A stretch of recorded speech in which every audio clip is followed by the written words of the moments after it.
ఓ 10-15 దాకా బ్రింజలు తీసుకొని వాటిని బాగా క్లీన్ చేసుకోవాలి. మళ్ళీ కొద్దిగా వాటర్ తీసుకొని అందులో సాల్ట్ వేసి బాగా మిక్స్ చేసుకున్న తర్వాత ఒక్కొక్క బ్రింజలు తీసుకొని బాగా చూసి కట్ చేసుకోవాలి. ఏమైనా పురుగులు ఏమైనా ఉన్నాయా అని ఇలా చూపించినట్లు 4 పీసెస్గా కట్ చేసుకొని ఆ సాల్ట్ వాటర్లో వేసుకొని బాగా క్లీన్ చేసుకోవాలి. అన్నీ అలా మిక్స్ చేసి పక్కన పెట్టుకోవాలి.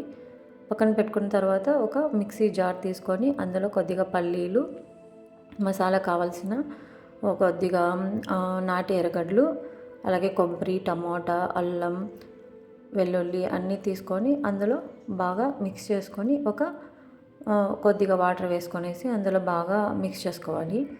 మిక్స్ చేసుకున్న తర్వాత అందులో ఒక 3-4 లవంగాలు కూడా వేసుకోవాలి.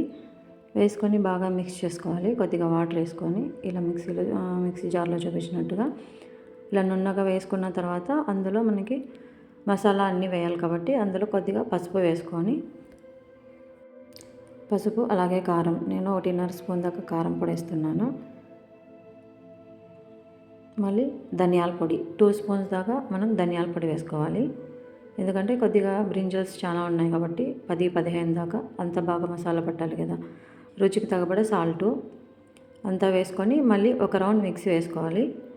ఇలా చూపిస్తున్నట్లుగా ఇలా మిక్సీ బాగా వేసుకున్న తర్వాత మనం ఇప్పుడు ఏదైతే పక్కన పెట్టుకున్నామో బ్రింజల్స్ వాటిని తీసుకొని ఇలా మసాలా అంతా మొత్తం అందులో ఫిక్స్ చేసుకోవాలి. అలా చేసుకొని మొత్తం అన్ని బ్రింజల్స్కి ఇలా చేసి పక్కన పెట్టుకుంటే మసాలా అనేది బాగా పడుతుంది బ్రింజల్కి.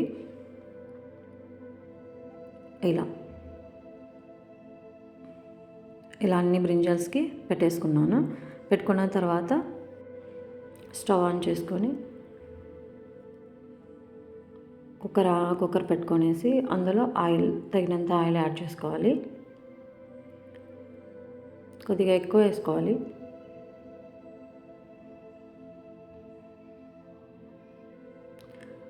ఆయిల్ వేడెక్కిన తర్వాత అందులో కొద్దిగా ఆవాలు బాగా వేడైపోయిన తర్వాత అందులో కొద్దిగా పోపుకి తగ్గబడినట్లుగా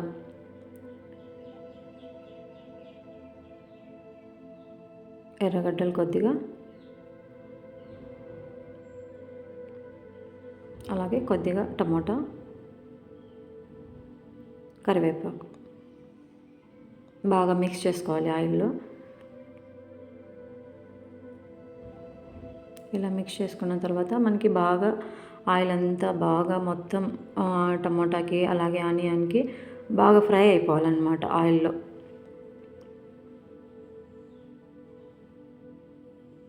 కొద్దిగా లైట్గా కలర్ వచ్చేలాగా ఇలా ఆయిల్ అంతా పైకి వచ్చిన తర్వాత పక్కన పెట్టుకున్న బ్రింజల్ మొత్తం అందులో మిక్స్ చేసుకోవాలి. ఇలా చూపిస్తున్నట్లు మొత్తం మసాలా ఇంకా ఎక్స్ట్రా మసాలా ఏమైనా ఉన్నా కూడా ఇలా వేసుకునేసి బాగా మిక్స్ చేసుకోవాలి.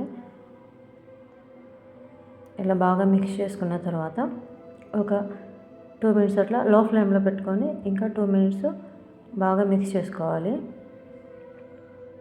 మిక్స్ చేసుకున్న తర్వాత ఇలా మసాలా కొద్దిగా దగ్గర పడుతూ వస్తుంది, కొద్దిగా గట్టి పడుతూ వస్తుంది మసాలా. ఇలా బాగా మిక్స్ చేసుకున్న తర్వాత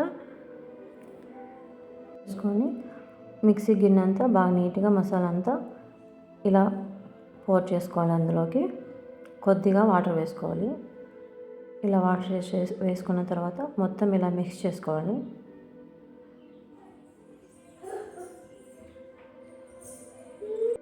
వేసుకున్న తర్వాత కుక్కర్ మూత పెట్టుకోవాలి. పెట్టుకొని ఒక విజిల్ వస్తే సరిపోతుంది. ఇలా మళ్ళీ ఓపెన్ చేసిన తర్వాత ఇలా బాగా మిక్స్ చేసుకోవాలి మసాలా మొత్తం అంతా. మిక్స్ చేసుకున్న తర్వాత సర్వింగ్ బౌల్ తీసుకొనేసి అందులో సర్వ్ చేసుకోవడం. వేడి వేడి నూనె వంకాయ కూర రెడీ. వేడి అన్నంలోకైతే సూపర్గా ఉంటుందండి. మీరు కూడా ఒకసారి ట్రై చేసి చూడండి.